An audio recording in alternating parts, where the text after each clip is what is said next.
అదేవిధంగా లేఅవుట్స్లో రోడ్స్ తీసుకుంటే దాదాపు 1500 కిలోమీటర్లు వస్తుంది.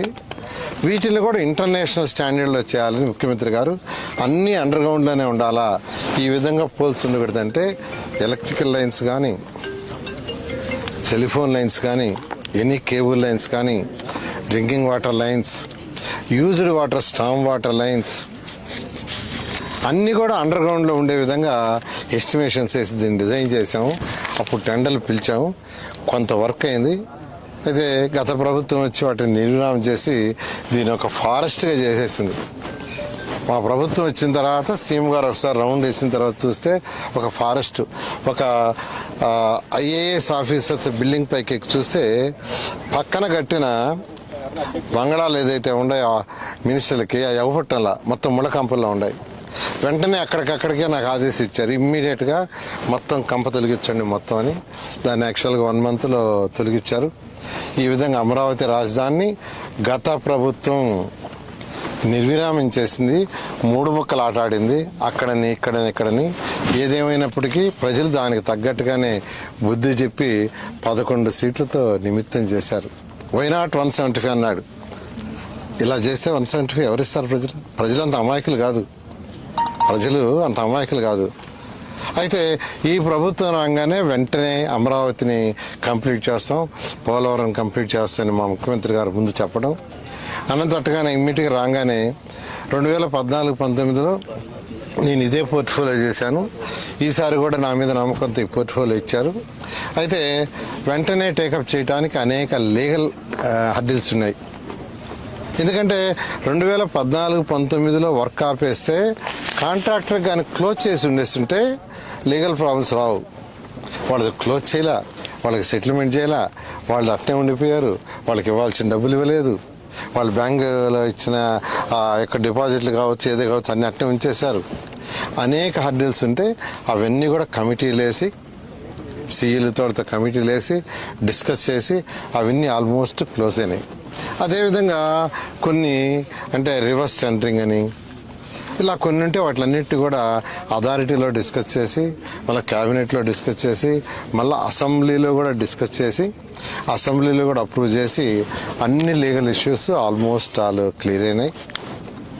రైతులకు కూడా ఇవ్వాల్సిన యాన్యుటీ కూడా రెండు బాకీ ఉంటే వాటికి కూడా ఇవ్వటం జరిగింది. తర్వాత ఇప్పుడు టెండర్ ప్రక్రియకి వచ్చి టెండర్ ప్రక్రియకి యాక్చువల్గా అథారిటీ క్యాబినెట్ క్లియరెన్స్ ఇచ్చింది. దాదాపు మెజారిటీ దాదాపు 40 టెండర్లు యాక్చువల్గా టోటల్గా ఈరోజుకి యాక్చువల్గా యాక్సెప్ట్ చేసి పిలవటం జరిగింది. ఈ నెలాఖరు లోపల అంటే January 31 లోపల అన్ని టెండర్లు కంప్లీట్ అయిపోతాయి. ఆల్ టెండర్స్ కంప్లీట్ అయిపోతే February I think between first week or second వీక్లో వర్క్స్ టేకప్ అవుతాయి.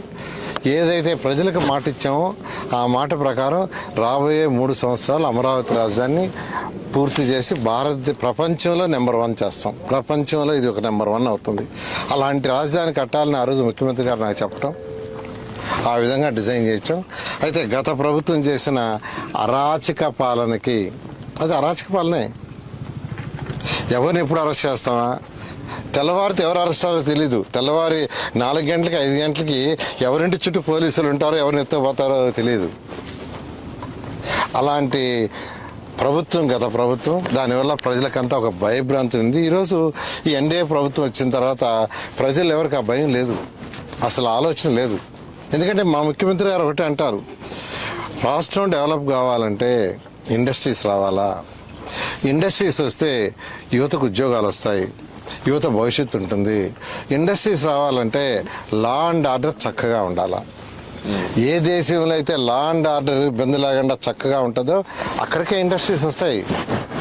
గత ప్రభుత్వంలో ఎందుకు ఇండస్ట్రీస్ రాలేదంటే లా అండ్ ఆర్డర్ సరిగా లేదు. ఎవరిని ఎప్పుడు అరెస్ట్ చేస్తారో తెలీదు, ఏ ఇండస్ట్రీ అతను అరెస్ట్ చేస్తారో తెలీదు, ఏ ఎమ్మెల్యేని అరెస్ట్ చేస్తారో తెలీదు, ఏ ఆఫీసర్ని అరెస్ట్ చేస్తారో తెలీదు. అందువల్ల ఉన్న ఇండస్ట్రీస్ కూడా కొనిపోయినాయి. అయితే ఈరోజు దాదాపు ఈ వచ్చిన 7 నెలల్లో దాదాపు 4 లక్షల కోట్లకి యాక్చువల్గా ఈరోజు మనకి ఇండస్ట్రీస్కి ఇక్కడ యాక్సెప్ట్ అయినాయి. ముఖ్యమంత్రి గారు వారి యొక్క కుమారుడు యాక్చువల్గా ఈరోజు లోకేష్ గారు యువ నాయకుడు యాక్చువల్గా ఐటీ అండ్ ఎడ్యుకేషన్ మినిస్టర్ కూడా దావోస్ పోవటం, అక్కడ అనేక మందితో సంప్రదించి డిస్కస్ చేశారు. త్వరలో వాళ్ళ దగ్గర నుంచి వాళ్ళ ద్వారా కూడా అనేక ఇండస్ట్రీస్ రాబోతున్నాయి.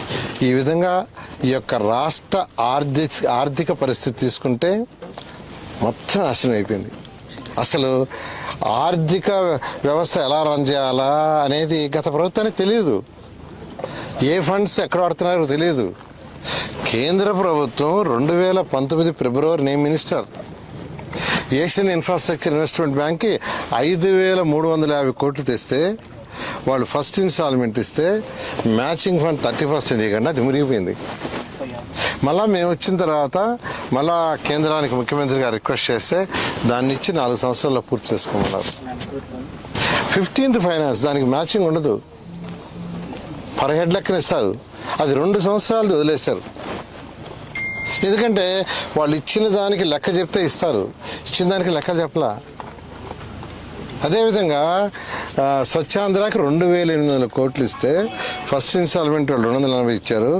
మనం 150 పెట్టాలా, వీళ్ళు 150 పెట్టక మిగతా ఇన్స్టాల్మెంట్ ఇలా గత ప్రభుత్వం అస్తవ్యస్తంగా చేసింది. అయితే ఈ ముఖ్యమంత్రి గారు, ఈ రోజున్న ముఖ్యమంత్రి గౌరవనీయ నారా చంద్రబాబు గారికి అపార అనుభవం ఉంది.